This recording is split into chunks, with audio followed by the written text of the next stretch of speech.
पंढरपूर वारीला निघालेले सर्व वारकरी बांधव भगिनी होत्या आणि बस आणि ट्रॅक्टरचा ऍक्सिडेंट झाल्यामुळे यामध्ये जवळपास 54 वारकरी होते आणि त्यापैकी 46 वारकरी ते जखमी आहेत, त्यांच्यावर उपचार सुरू आहे आणि 7 लोक ICU मध्ये आहेत. 3 जणांचा वारकऱ्यांचा मृत्यू झालेला आहे. मी सर्व पेशंटला स्वतः पाहिलं. डॉक्टरने मला सर्व एक्सप्लेन केलं काय त्यांची कंडिशन आहे आणि सर्व उपचार जे आहेत हे त्यांच्यावर सुरू आहेत.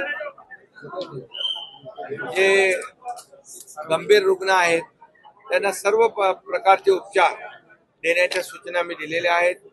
अगदी यांना शिफ्ट करण्याची आवश्यकता असेल तरी त्याही सूचना दिल्या आहेत, परंतु इथं या हॉस्पिटलमध्ये सर्व प्रकारचे उपचार सुरू आहेत.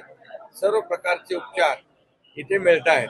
त्यामुळे या रुग्णालयामध्ये सर्व डॉक्टरची टीम या सर्व रुग्णांच्यावर उपचार करते आणि अतिशय चांगल्या प्रकारचे उपचार सुरू आहेत. त्यामुळे जे जखमी आहेत त्यांची लवकरच ते बरे होतील, त्यांना डिस्चार्ज देखील मिळेल.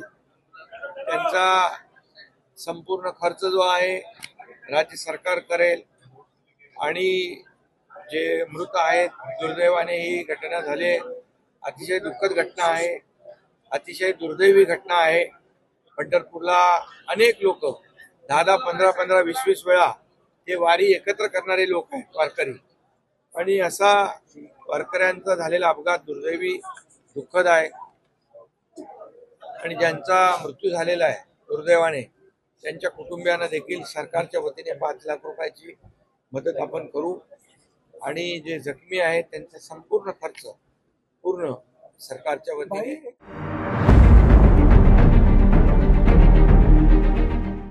CEN न्यूज, देश प्रदेश की ताजा तरीन खबरों के लिए CEN न्यूज को सब्सक्राइब करें और रहें पल पल की खबर से हर पल बाखबर।